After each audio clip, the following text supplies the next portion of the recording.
Namaskar. This is Namaskar. Goswami from the Royal School of Languages, Assam Royal Global University.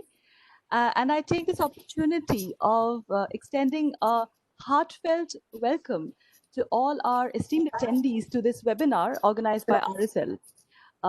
Reawakening of Indian culture through Sanskrit as part of Sanskrit Week celebration. We have with us on our panel as invited speaker, Professor Malinee Goswami, Honorable Vice-Chancellor, Assam Women's University, Jorhat, and an authority Namaste. on Sanskrit literature and manuscriptology.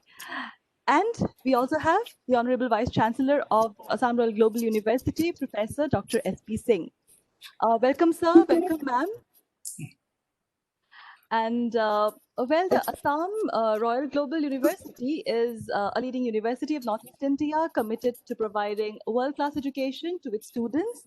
It has 27 schools offering 130 plus courses. The university campus that covers about 27 acres in Guwahati is well secured and has state-of-the-art amenities like conducive classrooms, conference rooms, auditoriums, studios, moot court, 85 plus high-tech labs, and libraries. The university also boasts of an intellectual strength of 250 plus faculties, of which I too am one, who teach, guide, and motivate its 5,000 plus students. Now, this year, along with many other universities across the nation, the Assam Royal Global University is also observing Sanskrit Week celebrations. This webinar, organized by Royal School of Languages, is part of these celebrations. Sanskrit now, an Indo-Aryan language, as we all know, is one of the oldest languages of the world, dating back to more than 3,500 years. And like Latin was in medieval Europe, Sanskrit, too, in its various forms, served as a lingua franca of the Indian subcontinent in the ancient times and the medieval times. And it is our honor and privilege that to offer her deliberations on the reawakening of Indian culture through Sanskrit, we have with us Professor Malinee Goswami, ma'am. I would now, and of course, we have our Honorable VC Sir, Professor S.P. Singh. Now, I would like to request our Honorable Vice-Chancellor, Sir, to offer his opening remarks. But before that, a few words about Sir. With more than 30 years of experience in teaching, research, academic administration in institutions of repute across the country, Professor Dr. S.P. Singh has been associated with the Royal Group since 2009 as the founder director of Royal Group of Institutions. In 2013, he joined as Senior Vice President Academic of Amity Education Group and was responsible for the functioning of 6 Amity campuses across India and abroad. He also served as the founder Vice-Chancellor of Amity University, Chhattisgarh. In 2016, Sir joined as the founder Vice-Chancellor of Assam Royal Global University, and under his guidance, within 3 years of inception, this has been ranked the #1 private university of Assam. Professor Singh is a geologist, an MBA and law graduate with PhD in strategic management. Sir, may I now request you to offer your opening remarks? Thank you so much, Stuti, and good evening to everyone present, especially to Professor Malinee Goswami. Thank you so much, ma'am, for giving us this opportunity to hear from you in this webinar, and especially on a very auspicious week. We are celebrating Sanskrit Week, and we are sitting in our offices and maybe at home during this Corona time. So I'm very grateful to you, first of all, that you have taken time in the evening hour today.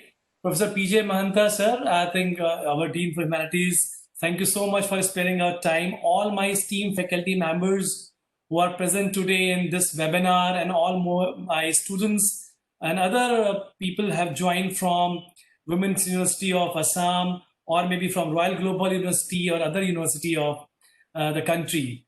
So we are celebrating. Let me start with one thing, and I must confess this, that Sanskrit is not my language, neither my mother tongue, and neither I was a scholar of Sanskrit in my life. Though at our time when we were children, and I remember especially in class, especially 3rd, 4th and 5th class, for me Sanskrit was a compulsory subject.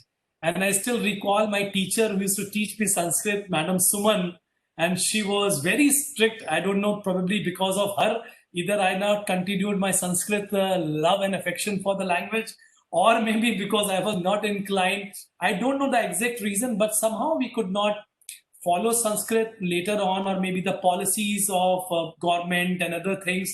Exactly, we were kids. Our parents were also not that mature parents to understand what we should or not. So somehow Sanskrit has gone away from me after after I think class sixth. I never got a chance to study Sanskrit again. However, I still have a lot of love and affection for the language, and I'm very, very happy to see that the new government and the education sector, all of us, quite some time, from last 3, 4, 5 years, have started talking more about Sanskrit, the importance of Sanskrit, how Sanskrit can take us to the basics of every science, basic of humanity, basics of knowledge, basics of liberal arts. So Sanskrit is there. People say that it's a God's language. It's a very, very ancient. It's a God's language. Means it is so divine, so godly. It is part and parcel of not only Hindu religion but Buddhism, Jainism, everything. Whatever sculptures, whatever we found in the ancient time, it is all there in Sanskrit. Our Vedas, our Upanishads, everything, and from Kalidas to Abhigyan Shakuntalam to Panini's Sanskrit, Vyakaran Mala, I think we have such a rich heritage.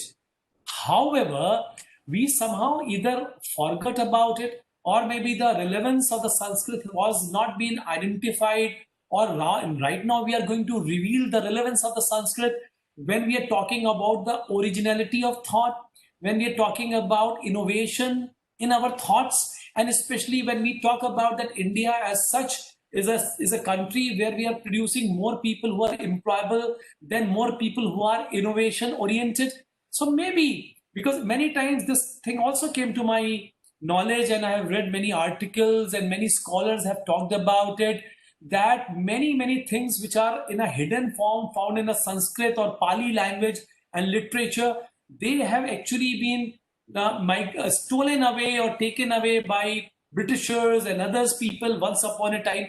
I am not a scholar in that direction, but whatever I heard, I am reciting. I may be excused if I am wrong, but then I heard that many things have gone to other countries and they have used our knowledge and they have come with many innovations. I don't know much about it, and neither I have 100% conviction to say that has happened or not.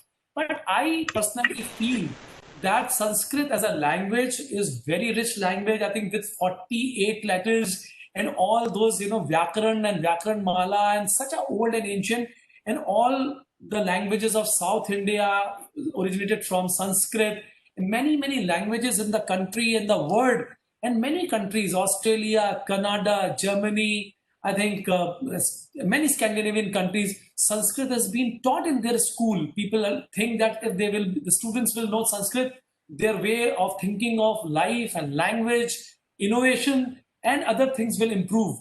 So this is a big domain, big area where Sanskrit can be, identified. However, if I may recall only one shloka in Sanskrit, I always, because Stuti has given a very elaborated introduction of mine. Actually, from my heart, I'm a teacher, and I think, and from my soul, heart is teacher, but my soul is still a student. And I'm today. I have taken this courage. I'm courageous to speak something on Sanskrit because I want to learn. So I got a chance to read more today, and probably I'll be more prudent, more knowledgeable with respect to importance of Sanskrit language. After listening to Dr. Malinee, I think I will know more about it. So that is the way. I'm a student. I'm very inquisitive. And if I say as a student, many students may be attending today's webinar, I would say that I have recited that in many orientation programs in this university long back, 10 years back, and later on also.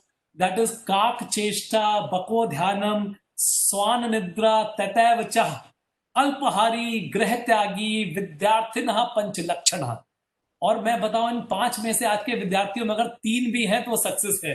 वो 1 और 2 ढूंढने नहीं मिलते हैं. If I try to find out 2 things, Alpahari, my God, I don't know. Shwana Nidra, my God, they sleep for 10 hours. So I'm not talking negative. What I'm saying is, out of this 5, Kak Cheshta there. So if these things are there in their mind, and if they can follow maybe all five, I think I try to my level best to follow at this age of 53. I still want to be a student and I follow these things in my life. So what I mean to say, this is very, very important. Not only this shloka, many shlokas, many shlokas in Sanskrit and other languages. The whole Valmiki Ramayana has been written in that. Abhigyan Shakuntalam. So we have such a rich heritage, but we have not been taught. Neither still we have a lot of. But then when this national education policy has come up with the three language, and once upon a time there was a talk going on that Sanskrit will become compulsory language in schools. There was a lot of hue and cry happening here and there. But now in the national education policy, it has been divided in the three language that Sanskrit and Hindi will not be a compulsory language because of the diversity, because we have Tamil Nadu, we have Assam, we have Arunachal. So maybe because, but then it will be offered as one of the courses, one of the language courses across. And that is a very, very good move in my opinion. Whosoever is interested and will be able to take up this subject, in my opinion, he or she will become more knowledgeable and more enlightened, inclined for the culture of the country, and will probably, if at all I go by the research and the people, what they are talking about Sanskrit, if they will be reading my Vedas and Upanishads and everything, they may be able to bring in a new wave of life and education and progress and prosperity in this country. There's no harm in trying for it. Our ancient language, our own language should be tried to inculcate new knowledge and new vibes in the education environment. There are I think, one or few villages in the Karnataka where everybody, the language is only Sanskrit. They speak in Sanskrit. The young child, they don't speak Hindi, they don't speak Kannada. They only speak Sanskrit. And I have seen that video and everybody, and it looks so nice when they're talking, but looking nice is not enough. It should be productive Sanskrit. That word I'm giving today, it should not be only nice, it should not only enlighten our mind, enlighten everything, but it should also enlighten us, but should be productive Sanskrit, which actually, and their productivity with respect to psyche and psycho of the individuals, how it changed the performance, the way, other countries have adopted it. We require to make it more popular by positivity for the Sanskrit, that how Sanskrit can, bring in a major change in the humankind and all Indians. And I think once we make it popular and once we prove that this is going to change the whole scenario, in my opinion, Sanskrit will automatically become popular one day, and we will not be required to, celebrate 7 days Sanskrit week or something like that. It is official language, second official language of Uttarakhand. It is second official language of Himachal Pradesh.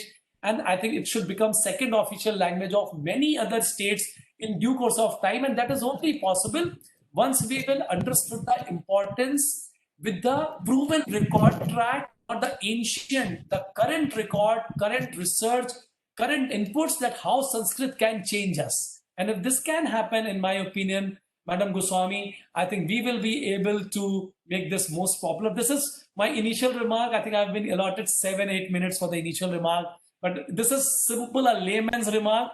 Please excuse me for that. But I'm very, very eager to listen from you, Dr. Malinee Goswami. And thank you so much, Stuti, for giving me a chance to speak. I may be speaking on something later on if required so, or otherwise Dr. Malinee will do her deliberation. Thank you so much, Stuti. Thank you, sir. Thank you so much. I now take the honor of introducing Professor Malinee Goswami, the Honorable Vice-Chancellor, Assam Women's University, and an authority of Sanskrit literature. To be very honest, ma'am needs no introduction. With 32 books to her credit in Assamese, Sanskrit, and English, including translations of classical works and 231 research publications, Professor Malinee Goswami is an authority of Sanskrit literature and manuscriptology. She is a former professor in the Department of Assamese, Guwahati University.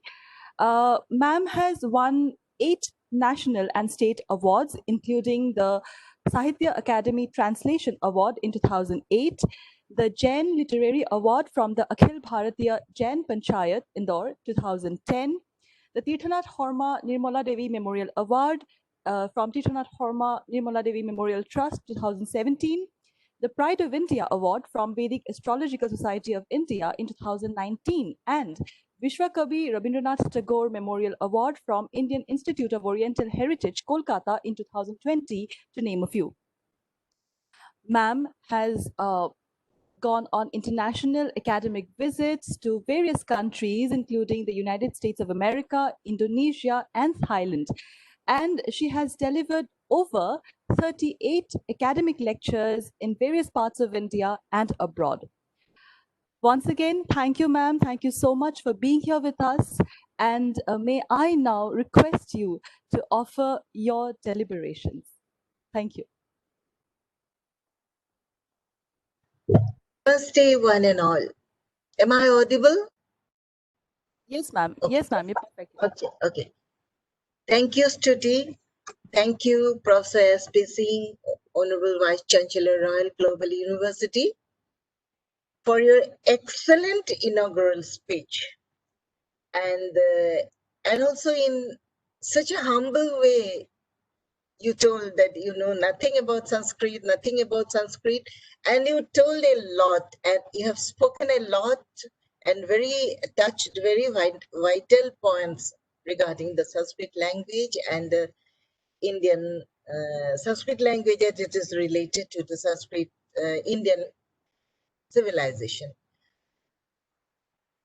I also thank Professor P.J. Mohanta. After such a long time, I have seen him in this screen, and he was my colleague and a very good friend of mine. And I thank Professor P.J. Mohanta for being with us in this webinar. Respected Vice-Chancellor, Royal Global University, and all others linked with this virtual meeting, I was asked to speak a few words on the subject Reawakening of Indian Culture through Sanskrit. Actually, it's an interesting subject, no doubt, and the topic has a very wide scope for discussion. And it's very much relevant also to the present day context. But before coming down to the main theme, we should be clear about the word Sanskrit. Sanskara kritam, Sanskritam, that which has been polished, that which is refined, that language is called Sanskrit. Some people ask us, some people ask the Sanskrit peoples, or some people have the idea that Sanskrit is a language in which only the religious works are written, the codes or rituals are written, and only the philosophical works are found in the Sanskrit language. But actually, it is not true.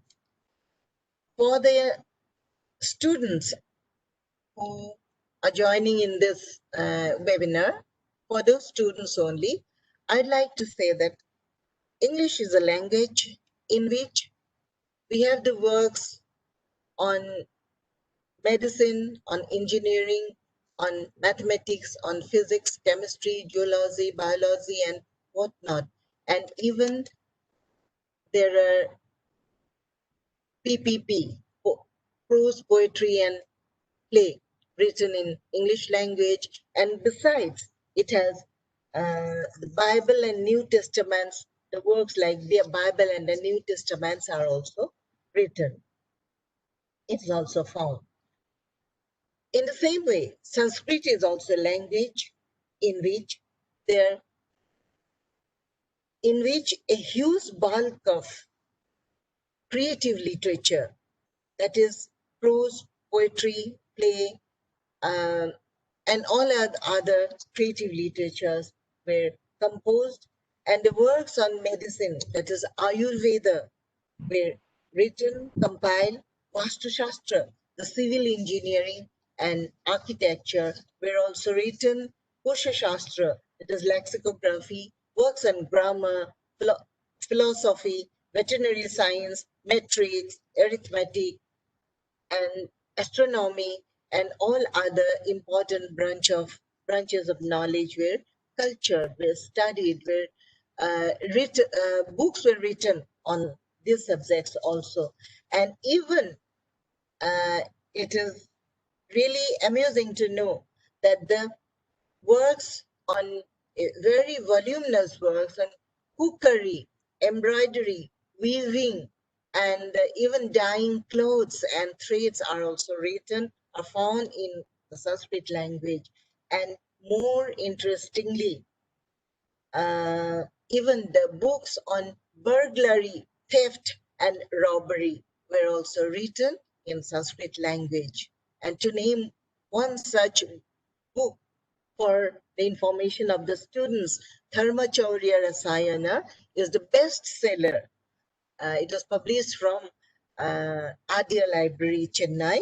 And Dharmachaurya Rasayana is a very interesting book written in a very poetic style. And the theme of the book is burglary, theft, and robbery. Really, these are very interesting things which are found in the Sanskrit language. Sanskrit is the ancient most language of India, not only of India, actually to say, it is a literary language. Sanskrit is particularly it is a literary language, and the first literary record of the Indians, nay, of the whole world, is Rigveda, which was written and rather composed in 3,000 years before the birth of Christ. And since then, and I should say Rigveda is the collection, is a compilation of the beautiful poems written in ancient Sanskrit. Babukmat, Peter? Oh. Am I audible? Yes, ma'am. Yes, ma'am, you're still audible. Okay. No, ma'am, you're audible. You're audible and visible, ma'am. Yes. Okay then.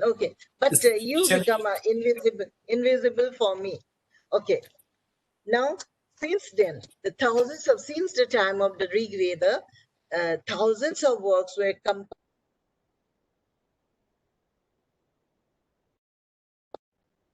Rulers. Sanskrit was the administrative language. It was the lingua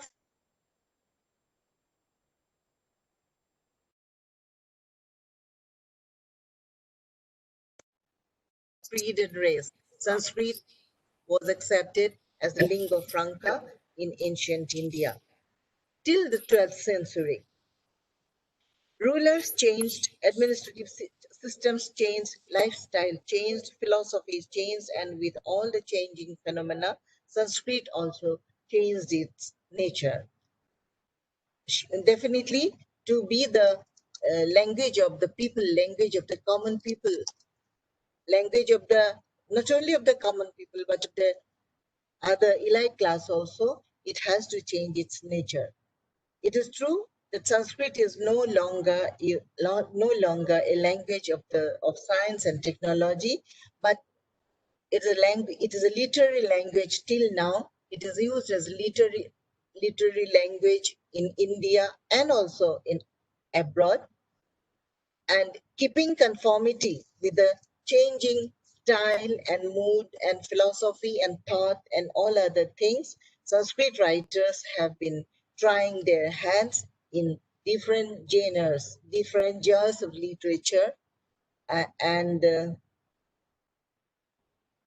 during these days, the novels, fictions, short stories, and poems, even the modern poems, and with all the qualities of modernism, are attempted, written, composed. Every year, a good number of books written in Sanskrit language are published, and every year the institutions like Sahitya Academy is conferring has been conferring laurels, awards every year to the contemporary Sanskrit works. And I should say, in this at this moment, I should say the number of Sanskrit works awarded by Sahitya Academy since its inception is more than 40. More than 40. So it is a language in which daily, fortnightly, monthly magazines, research journals, and newspapers are also published regularly from different parts of the country. So it is a language very much in use since the days of the Vedas, that is before 3,000 years, almost 3,000 years before the birth of Christ. Some people had the idea that, and even someone told me while talking about this seminar, this webinar, someone told me that you have to tell something about the dead language. You have to tell something about Sanskrit as a dead language, as a dying language. But I must clarify it that it is not at all a dead language. Actually, people have such an idea, and actually the idea was imposed on the Indians, on the Indian intellectuals, but nowhere it has declared that Sanskrit is a dead language, and no record is found till now in black and white or in soft copy or hard copy in today's language. It is nowhere it is found that it is dead or dying language. Rather, Sanskrit language is as vibrant as the Indian civilization. And rather, we can say that it is the most ancient living language, most ancient language among the living languages of the world. Sanskrit carries the glory of Indian civilization, and it developed it along with the Indian civilization. It changed its nature along with the change of the nature of Indian civilization.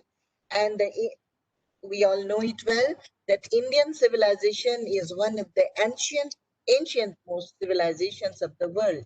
The contemporaries like Babylonian, like Mesopotamian, Assyrian civilizations, Egyptian civilizations, and such other civilizations met their end quite long past. But Indian civilization that sprouted some 500 years before the birth of Christ on the banks of the river Sindhu, on the valleys of the river Sindhu, it gradually spread in the entire Indian subcontinent and in the subsequent ages, and also it spread over across the sea to some of the Southeast Asian languages, Southeast Asian countries like Indonesia, like Thailand, like Sri Lanka, and even to China and Japan in some points of history. Still, it is alive not only within the geographical and political boundary of India, rather it is not only confined in the within the boundaries of India, but it has become popular beyond the boundaries. And one of the causes is that Sanskrit is such a language which is elegant and which is very elegant and which is very brilliant. sorry, language, and and Sanskrit literature. The literature which is written in the Sanskrit language carries the fundamentals of Indian civilization, Indian ideas, and the ideals of of Indian mind and Indian intellectuals, and that is why Sanskrit is always respected and regarded as one of the richest language of the world. We have already mentioned that Rigveda is the Rigveda is the first document, literary document written in Sanskrit language. And it's a literary language. It was the literary language and the language of the elite class of the society. It was the official language of the administrators and the rulers of different parts of Indian subcontinent. And as it is warranted by the epigraphical evidences, the royal charters issued by the rulers of different times. So these charters were written in pure and elegant Sanskrit, and these epigraphs and paleographic studies, they prove that the language is a very comprehensive language. It can uh, it can it contains different linguistic elements of different dialects, different artificial languages of Indian subcontinent, and that is why it is. I've already told that it is one of the most ancient language and living language, most ancient living language, and quite a huge bulk of literature was produced in this language, which has come down to us from generation to generation. In the subsequent ages, uh,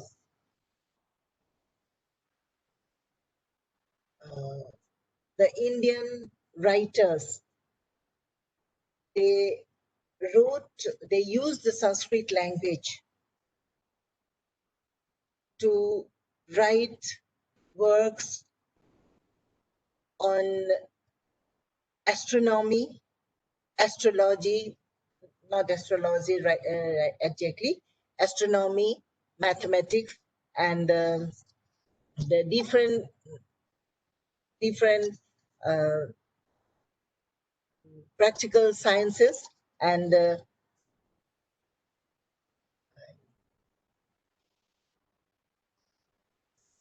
actually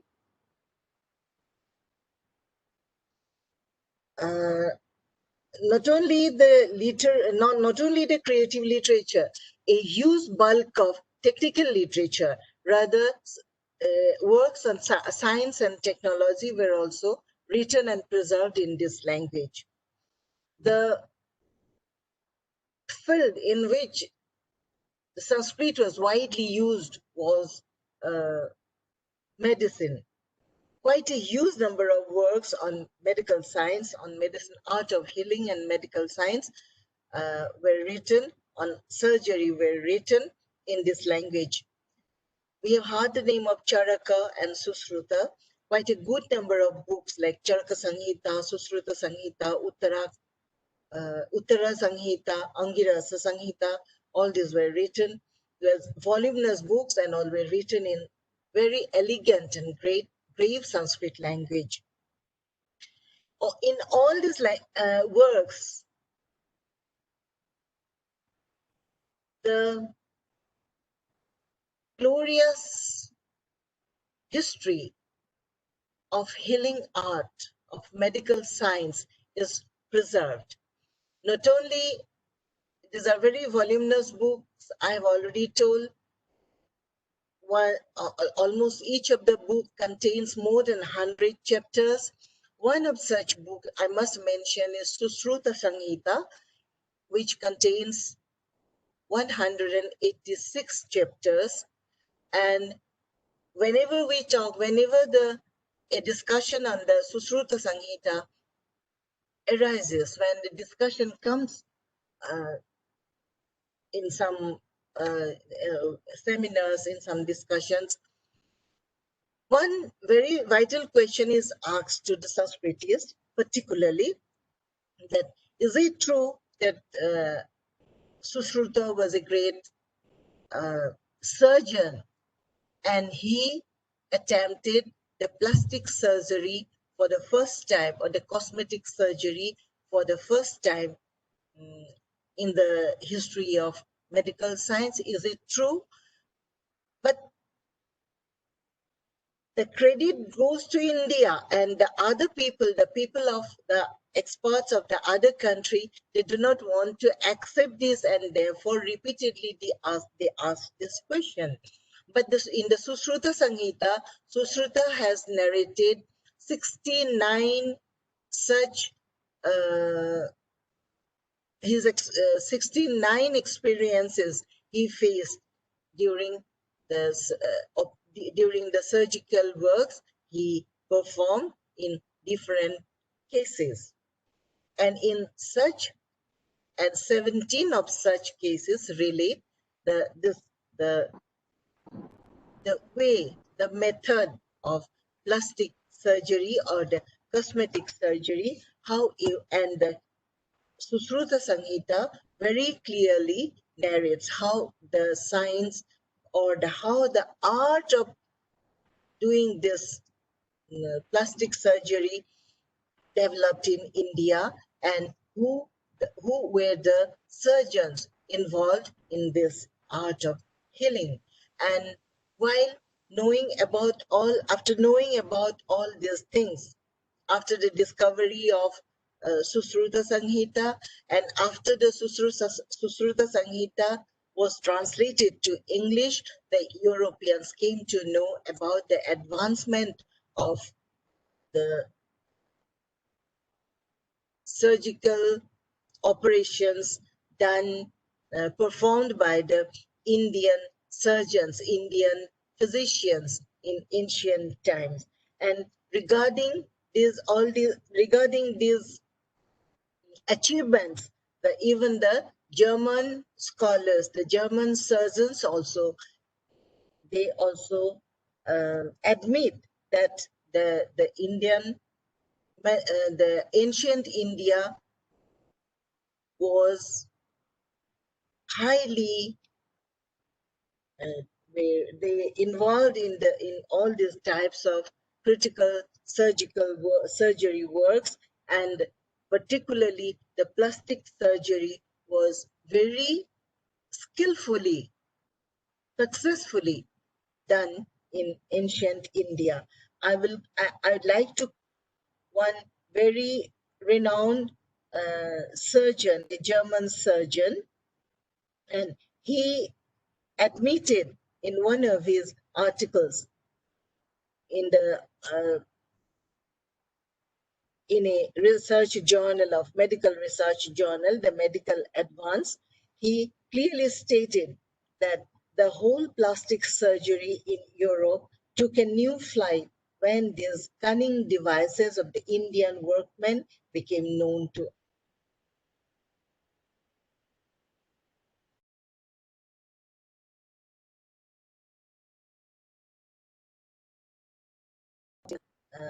later on. These Sanskrit works came to be known by the European scholars and the scholars of other countries also, and they could come to know about intellectuals. Indians became successful in ancient years. Those were cultivated in ancient years. And all the achievement in that way, the achievements of Indian scholars in astronomy, in botany,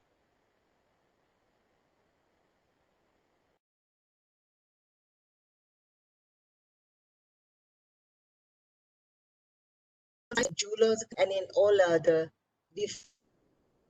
of knowledge are also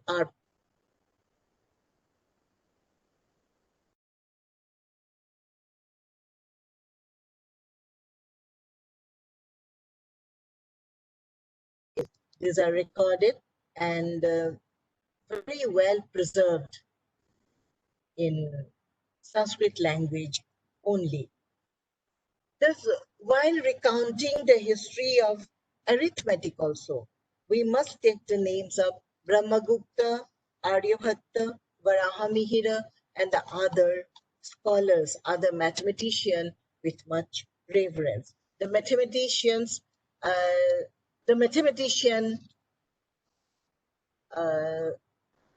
who first framed the rules of operation of the zero, Sunya, was Brahmagupta.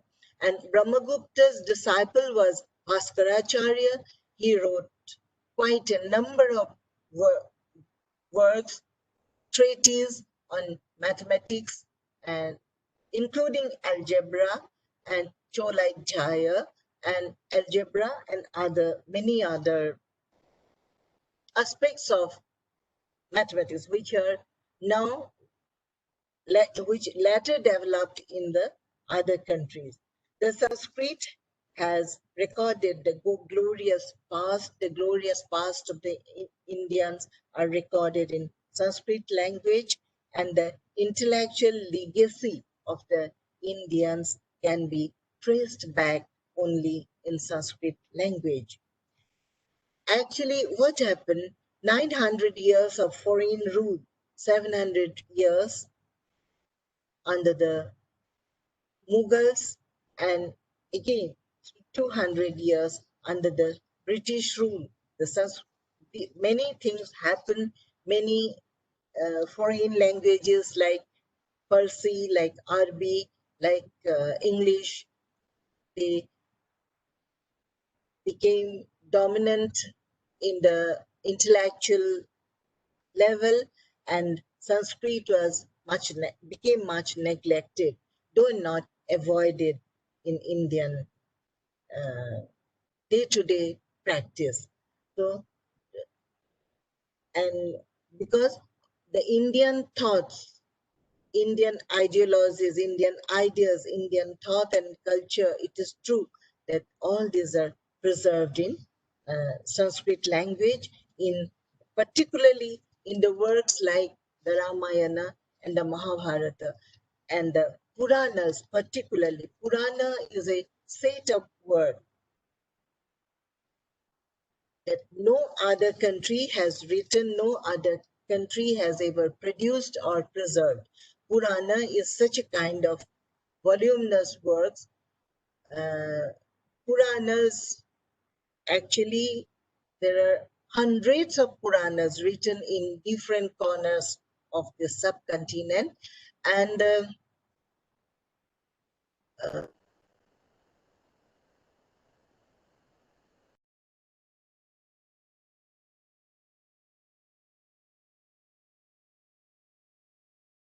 knowledge, the food habits, the customs and beliefs, feasts and festivals, even the geography, even the history, even the topography, even everything, whatnot, even the politics, and even the science and technology. Whatever the contemporary science, whatever was discovered, whatever was invented till then, the contemporary science, contemporary knowledge of science and technology were also recorded in the Puranas. In that way, the development of Indian civilization, different phases of Indian lifestyle, different phases of Indian thought and Indian philosophy and Indian ideas are all recorded in this voluminous works. So they provide, even today, they provide quite a quite huge amount of material for writing Indian history. And um, and to speak the truth, even today we follow those ideas and ideologies which are, even today we follow those are recorded in Sanskrit literature. A question normally arises. People ask the question, if the Sanskrit is such an ancient language, what is the use of speaking about, talking about such an age-old language, or such an age-old literature which is written in such an age-old language? What is the relevance of Sanskrit in the present day context? And as a answer to this question, we must say, yes, there is relevance to the relevance of Sanskrit to the present day context, present day India, and it will be there till this country lasts with the name Bharatavarsha or Bharata. Why? Why with so much of old things, ancient things? Why? Then we must admit that because the foundation of Indian civilization, Indian culture has been laid in the Sanskrit literature, in this bulk of literature. The essence of Indian culture, the fundamentals of Indian culture, the fundamentals of Indian thought, Indian ideas and Indian ideologies have been rooted in this literature, in this language, in the Sanskrit language. Indian ideas and Indian ideals framed by the ancient seers are preserved in this literature, in this language. The lofty ideals like the Satyameva Jayati, Ahimsa Paramo Dharma, Bahujana Hitaya Cha, Bahujana Sukhaya Cha, and Vasudhaiva Kutumbakam. All these lofty ideas are still living in India. Not only in India, but these ideas have been accepted, honored, cultivated in the countries like United States of America and in many other European countries also. Let us take the case of Satyameva Jayati. Satyameva Jayati is a motto, very, very respectfully preserved by the Indians in their lifestyle, in their Indian mind. It's a very old, very ancient saying, Satyameva Jayati Nanritam. For the first time, it was uttered in Mundak Upanishad, some 3,000 years before the birth of Christ. But the significance of this saying, Satyameva Jayati, is so eternal that it has been accepted, it has been reiterated time and again, several times by several Indian philosophers, several Indian writers in their respective works. Even it was reiterated in the Mahabharata by Bhishma, then again in the Buddhist literature, Satyameva Jayate, Ahimsa Paramo Dharma. These have become the principles of Buddhist philosophy. And then the Indian constitution has accepted it, Satyameva Jayate. It is engraved in the Ashoka pillar also. And finally now it was accepted to be imprinted on the Indian currency even.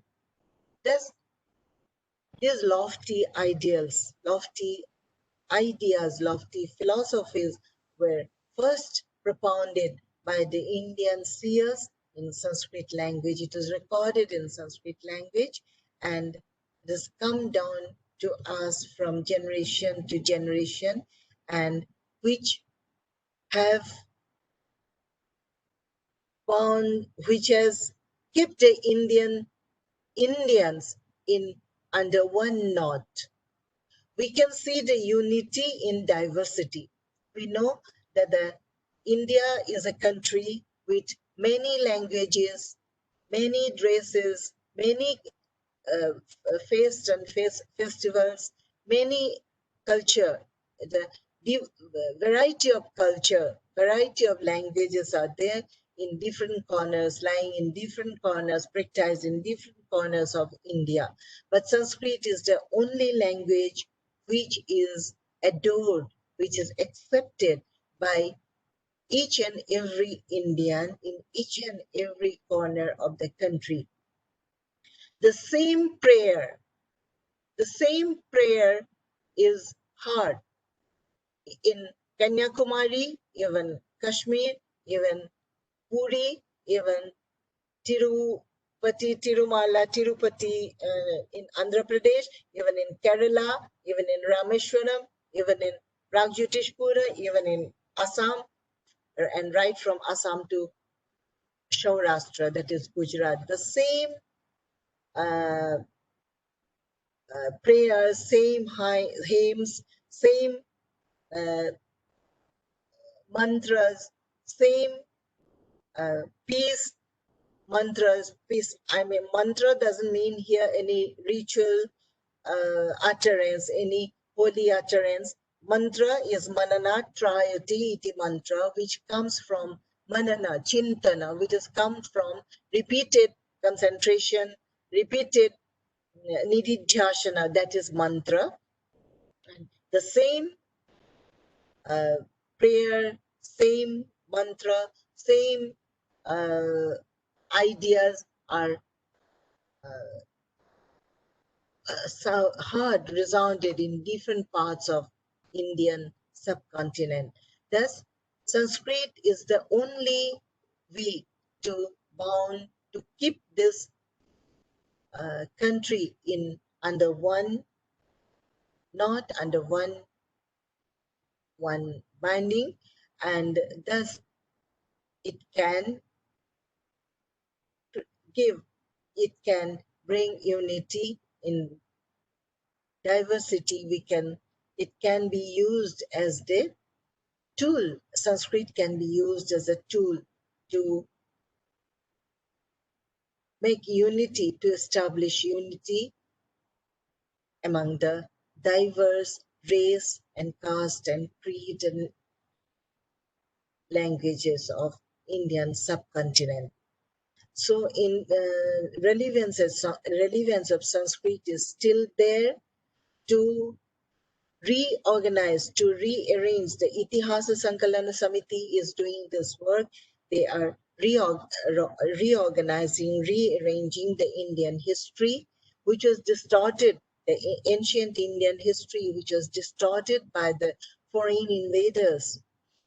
That Indian history, the true history of Indians, the intellectual history, the cultural history, the philosophical history, and can be restored from the works, from the works of works written in Sanskrit language only. So Sanskrit has the power to unite the Indians living in different corners of this vast country, in this vast subcontinent, and the Sanskrit, in the Sanskrit language only, the uniform Indian cultural formulas, principles are only preserved. And that is why it can work very effectively as the measure, as the tool to used as a way to stand as one country. The Indians will always be benefited to use this language as a tool to prove this country as a one nation. And that is why today, in today's this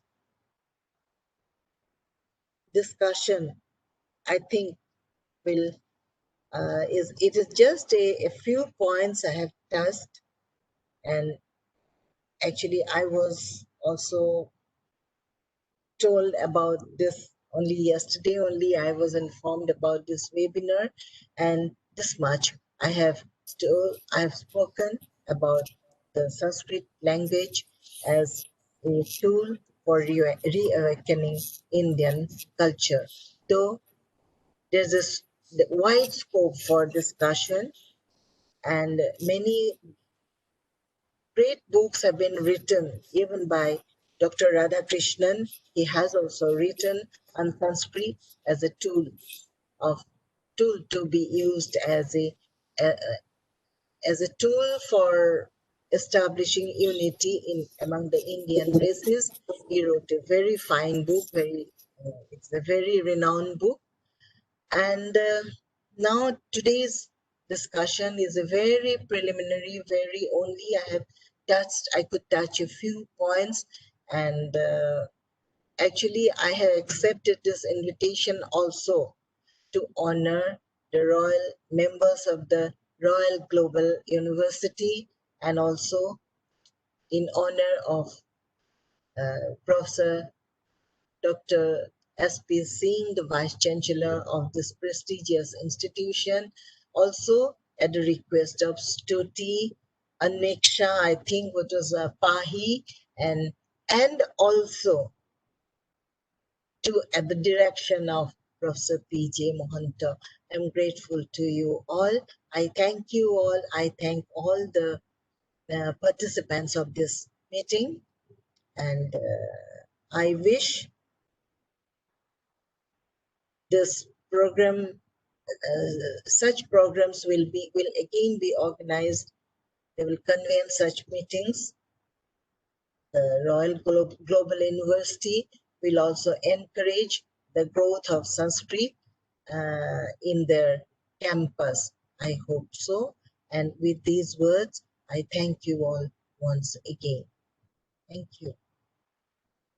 Namaste. Thank you so much, ma'am. Thank you so much. It's always so wonderful to listen to you, and in such you actually covered the entire spectrum so beautifully. Thank you so much. And may I now request Honorable VC sir to Teach this language. Okay. may I now request Honorable VC sir to offer his thoughts? Yeah, paucity of time is there. I will definitely speak for 1 or 2 minutes. Do we have few questions also? Question and answer session? Yes, sir. Yes, sir. There are a couple of questions. I'll just quickly say something about the deliberation. And I was actually noting down many things while ma'am was speaking. And I think many new things have come to my, memory. And when she was talking about Sushrut Samhita and everything. And I was also, impressed the way the importance of Sanskrit in ancient time has been deliberated upon, and I am very sure that the relevance of the Sanskrit is still there. I was reading somewhere, I don't know, there's a small country is called Israel. And Israel, there's something very unique I have read. I think I'm very sure about it. This is a very common phenomena in Israel, that whenever a young woman or woman get pregnant, they as soon as the woman get pregnant and that woman start studying maths. And it is a tradition in the Israel that for 9 months, 8 months, whatever time, that woman will try to excel in mathematics and will try to do all the sums and algebra and everything, and she will try to do mathematics. And they believe, I don't know right or wrong, but there's a saying that all those children born in Israel, they are very good in mathematics.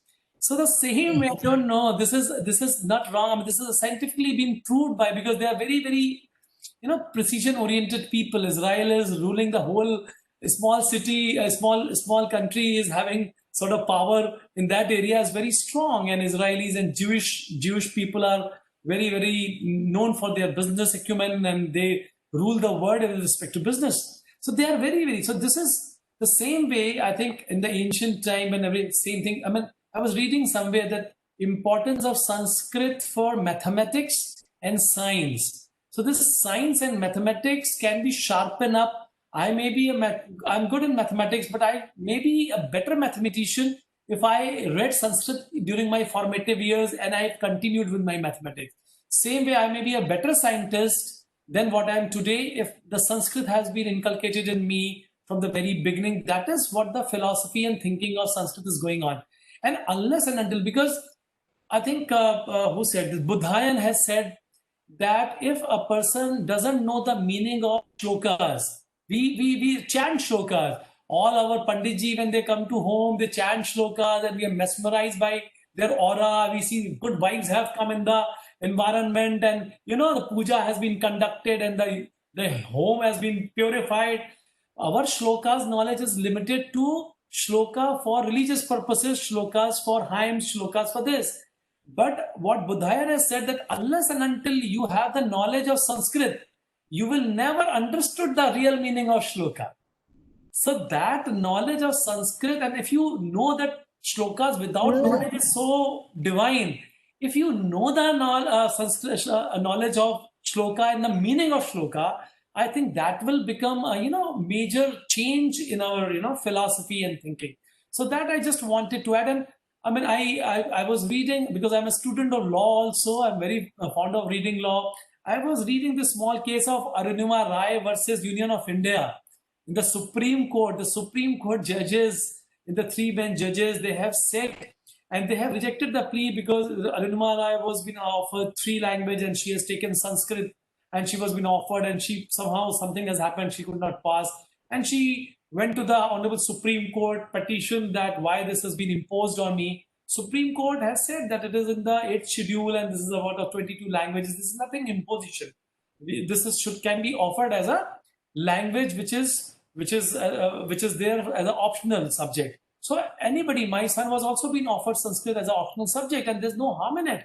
But the Supreme Court and this court and that court in new national education policy, it remained as an optional subject. So that is there. But then I'm very, very sure that this this webinars and this digital world, we are closer to Sanskrit because of this digital platform. Otherwise, Madam Malinee को सुनने का मौका नहीं मिलता, और वो शायद यहाँ आने में उनको बहुत तकलीफ होती या टाइम कम मिलता. But I'm very fortunate. This digital world may probably give more impetus to the knowledge and propagation or spread of Sanskrit across all the religion, all the disciplines, across all the state of this country and beyond. So this I wanted to add on, Stuti, and we can take questions now. Thank you so much. One more thing I'd like to add. One more thing I'd like to add to processing. There are 2 small towns in the district, in the state of Karnataka. One is Shimoga and another is Gulbarga. There are two small towns, Gulbarga and Shimoga, in the state of Karnataka. And the population is also very thin. And they chant Vedic hymns early in the morning, and each and every member of the family has to recite the Sanskrit scriptures in the morning, and they learn Sanskrit, and they have special schools to teach Sanskrit. Even today, all the members of all the members of Simoga and Gulbarga, they can speak fluent Sanskrit, and but each and every family has produced at least 3-4 IT engineers, IT IIT. computer engineers. Even today, they wear that dhoti, the lungi type dhoti in their day-to-day as their usual dress, and only while going to office and their official jobs only. When they go out, they only wear the Western dress. Otherwise, even today, the youths, the young students, even they can speak. They are computer students, they are IT students, no doubt, in the universities, in the Bangalore University, in the Dayanand Sagar University. No doubt, they are students. They're educated in the English medium school, but in their daily household, all other activities are carried on with the Sanskrit shlokas, Sanskrit chantings, and all the Vedic and Puranic practices. Great. Even today, there are some village. There is one temple at the Garuda temple in the city of Simoga. Even the flower vendor in the temple, he can speak Sanskrit very well. And almost, I think, the almost 80% of the population is they're good mathematicians, they're good IT engineers, they're good IT computer engineers, and also they have established themselves in the other fields of knowledge also, other fields of study, other fields of work knowledge also. Great. But still now, they study Sanskrit, they practice Sanskrit, and Sanskrit is a part of their life. This is for information only. No, this is very Sanskrit is such interesting, a, actually. Yes, ma'am. yes, I didn't.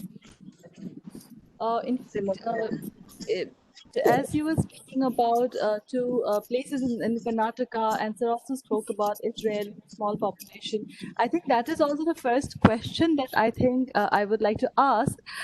This is a question from Nambojit, one of our participants, who says, "My sincere thanks to Professor Malinee ma'am for enlightening us on this topic." Then he asks, as per census data 2011, only 24,821 people had registered Sanskrit as their mother tongue. What is your view regarding this matter? I cannot get you. What is this? Ma'am, the Only question, only 24,821, almost 25,000 people had registered Sanskrit as their mother tongue, according to the 2011 census data. okay. So, Sanskrit was never a mother tongue of any race, any region. Sanskrit was not, and not now, even now it is not a mother tongue, and that is why, that is the benefit of Sanskrit language. It is not the language of a one particular place. It is the language of Indian subcontinent. It is not the mother tongue of any language, any race, any creed, any tribe, any society. Sanskrit is, in the beginning of my speech, actually I told that Sanskrit is the language of the elite class. It is a literary language. It was the language of the rulers, language of the administrative class. It was used as the lingua franca by all the people of India, particularly the educated and the elite people of India. Otherwise, in the substratum of the society, Prakrit was used as mother tongue of different groups, different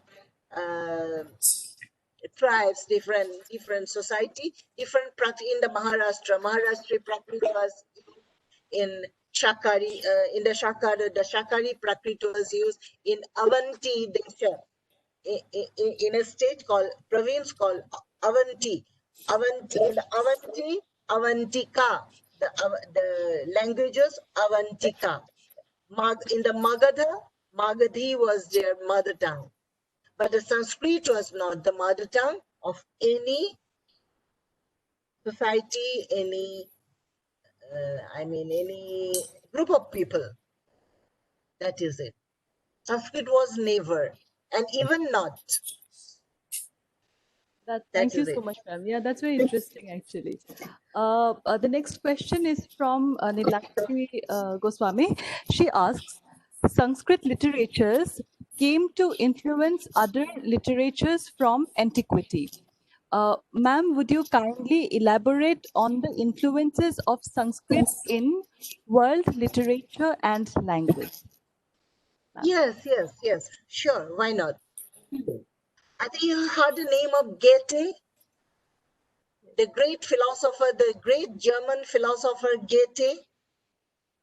Goethe was one of the greatest philosopher of the world has ever produced. He was a German philosopher, and the famous book he has written, it is a philosophical play that is known as, the name is The Faust. I think Stuti must have known it, The Faust. It's a German allegorical play. It is found in 2 volumes, and it has been translated to many Indian languages, and even it was translated to Assamese by Navakanta Borua, Professor Navakanta Borua, and published by Abilek. In the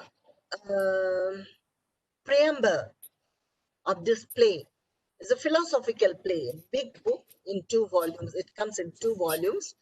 And the Goethe himself, the famous philosopher, he admitted himself that he was influenced by Kalidasa's Avijnana Sakuntalam, and he wrote the entire play, The Faust, the philosophical play. It's a very tough also, but he could not complete it as he didn't have any idea how to introduce his play with a preamble.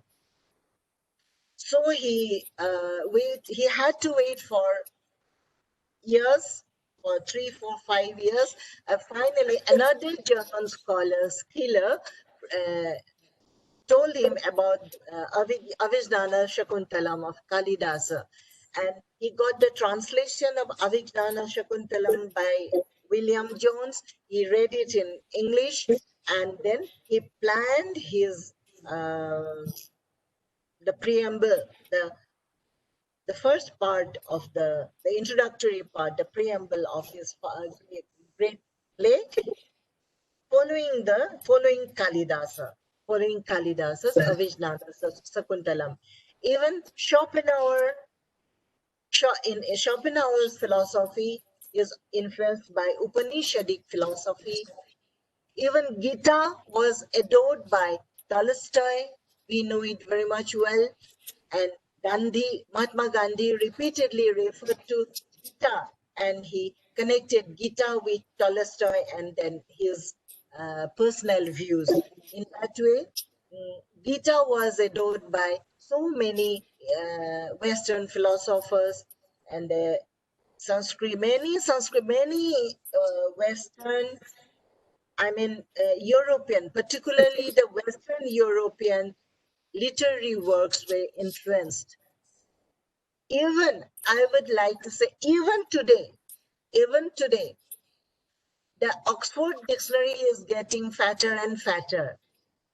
It is every year, the Oxford Dictionary is collecting words from the other languages. Almost 40% words included as a key word in the Oxford Dictionary is Indian words. I'll tell you, Pandit, Thaki, shamanistic, and now in the latest edition of the Oxford Dictionary, they have taken the word bindi, and they have elaborated it as a sticker worn by the Indian women on their forehead. The bindi they have taken. Banana is not an English word. Brinjal is not an English word. These are all Indian words. There's a great book known as Shamanistic dances, like our Devdhani Nritya. Like our Devdhani, we have a Devdhani Nritya, I think you all know it. Among almost all the races, particularly the native races, they have this type of dance. And first the word shamanistic, shaman, S-A-M-A-N, shaman, shamanistic dance. It was the word was coined by an American scholar, American dance exponent and dance scholar, art scholar, whatever it is. And when I had to go and I had to write a paper on shamanistic dances, I searched Google. What is shamanistic? What is the origin? What is the etymology of the word shamanistic, shamanistic dance? And finally, while going, I found that the word samana has come from the Indian word, the Buddhist word, the Sanskrit word, shramana. Shramana, it has been simplified. Ra has been deleted, then Shamana, then Shamana has SH, Shamana has become Samana in Pali, and then Samana, and the word Samana has been taken by the dance critics, and they have taken the word Shramana, Shamana, Samana, and they have made it English, and they have shamanistic dances. Now the origin is a Indian, original word is the Indian word. And in that way, Pandit, we call Pandit, P-A-N-D-I-T. But you will find it in the Oxford Dictionary, you will find it in the as P-U-N-D-I-T, Pandit. And now the Pandit has become an international word. People say that it is an English word, and they use it and they derive it as, oh, he is simply panditizing. Oh, nothing to be heard, nothing to be listened, nothing to be learned from his speech. He is simply panditizing. The pandit, the word pandit is the word, the sentence construction, even the stories, the mythological stories have been borrowed by many European writers, American writers to give their, to reconstruct it in their own way. Shruti will better know it. What is the reconstruction of literature? What is the reconstruction of mythology? Indian mythology is a very rich, you know it very much well. It is, even the Greek mythology is also not that rich as the Indian mythology. And the Indian mythology has been taken, some stories, some upaikhanas have been taken even by American, by many European writers to reconstruct it in their own way, in their own style, in their own. In that way, the Indian literature, Indian technology, ancient Indian knowledge have influenced, particularly the philosophy, Buddhist philosophy. Even Buddhism has become so popular in Tibet, in China, Indonesia, in China. other Southeast Asian countries, that even they have forgotten. Even you will surprised to know that our Lord Ganesha has traveled from India to China, and Ganesha is worshipped in China in their own way with some different names. Even you will find that Indonesia is a Muslim-dominated country. In their currency, you will find the statue of Lord Ganesha, picture of Lord Ganesha printed in the India, their currency, but it is a Muslim dominated country. The names Suharto, Sukarno, Suharto, President Suharto, President Sukarno, Sukarna, Suharto, Surita, and these are Indian origin. Words have Indian origin, and the other countries, the other languages of the other parts of the world, they have taken the original word. Actually, the words were taken. The literature was taken. Literature, its vocabulary, it's the mythology, all these were taken to the other places. Even the Ramayana, you will find the Rama story, Ramayana, in almost all the Southeast Asian countries. In Sri Lanka, the Ramayana story is narrated under the title Kuhumbakankariya.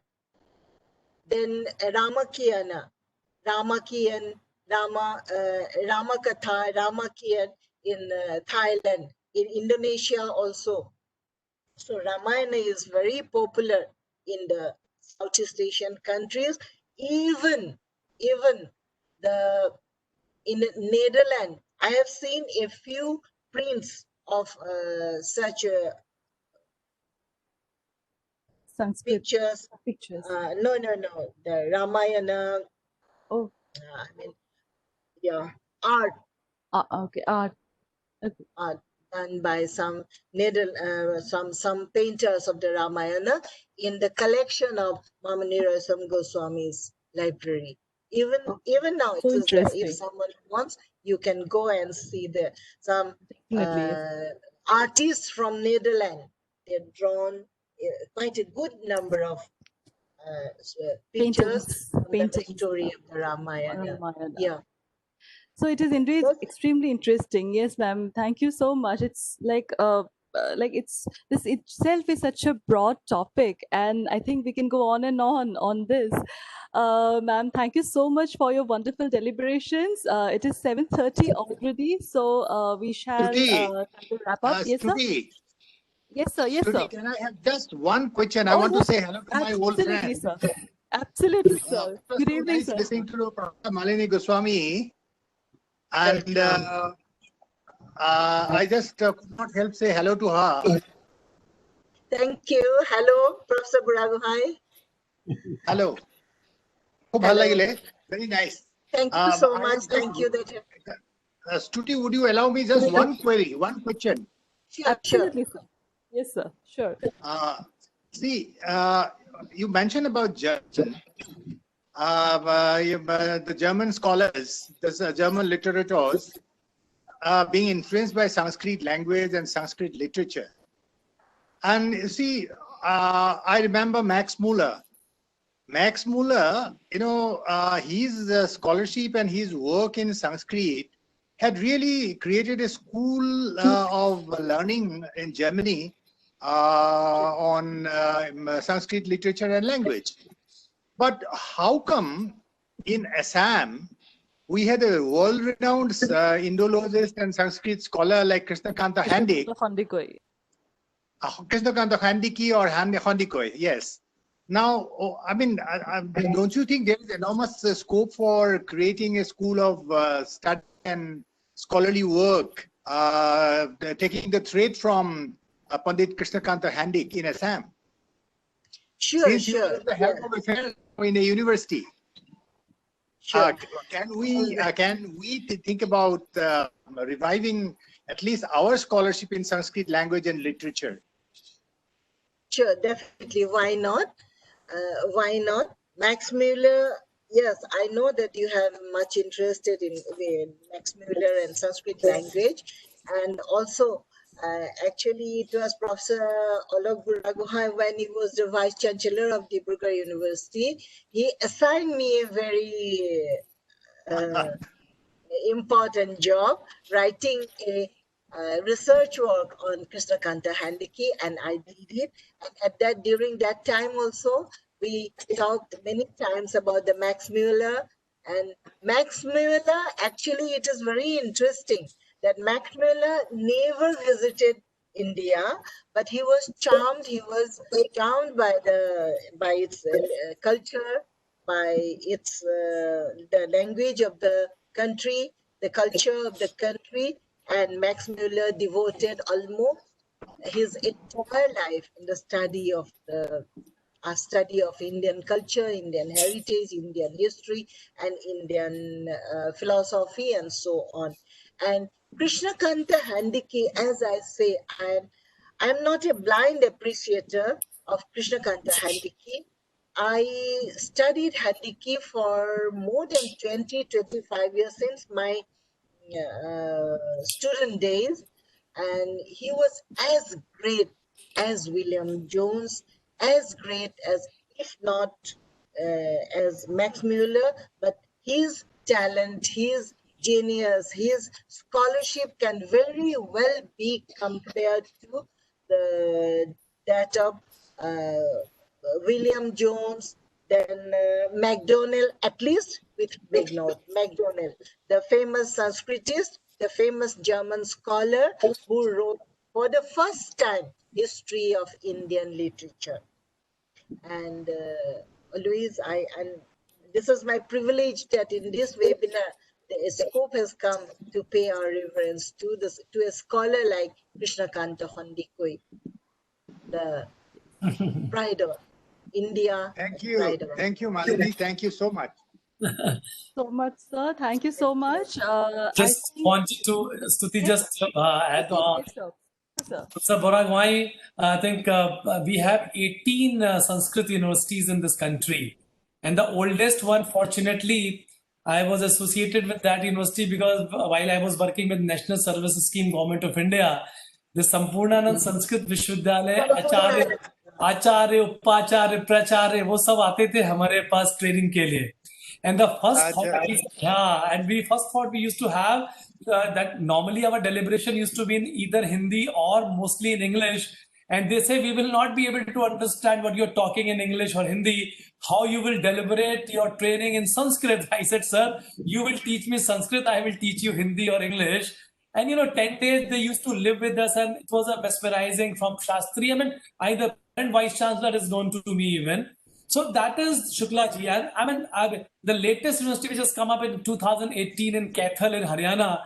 So we have 18 universities and almost 50, 60 Sanskrit colleges in this country. I think it is what you asked. It is gradually that we have to revive, because basically there are scholars from anything Ayurveda to everything is going on in these universities. But it was not becoming so.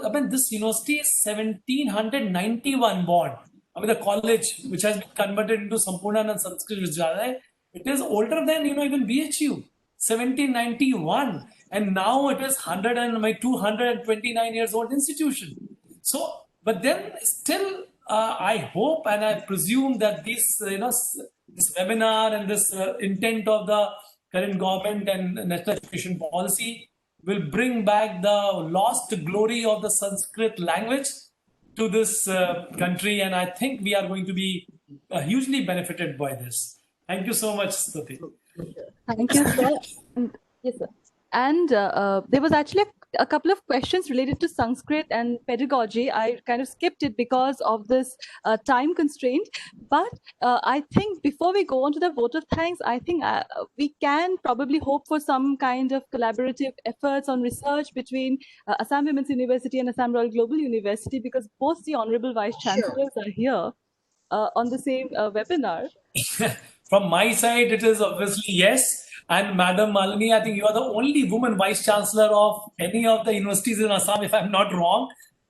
So Indeed. I think it will be lovely if we collaborate on any issues together, or anything which can be done between your university and our university, maybe with Sanskrit or any other thing, languages. SMEs also is going to be very popular in the national education policy. We can shake hands for propagating SMEs, and Sanskrit and Hindi, the language department can bring it forward. So, Professor Boragwai, and we will be after you for any kind of new venture and MOUs with you. Thank you so much, Stuti, for reminding me. One more information when Stuti has told about this thing. And I think it has already been declared that Sanskrit is the fittest language for computer.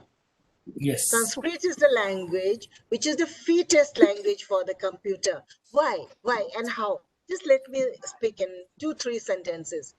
You see, each and every language has a definite sentence pattern.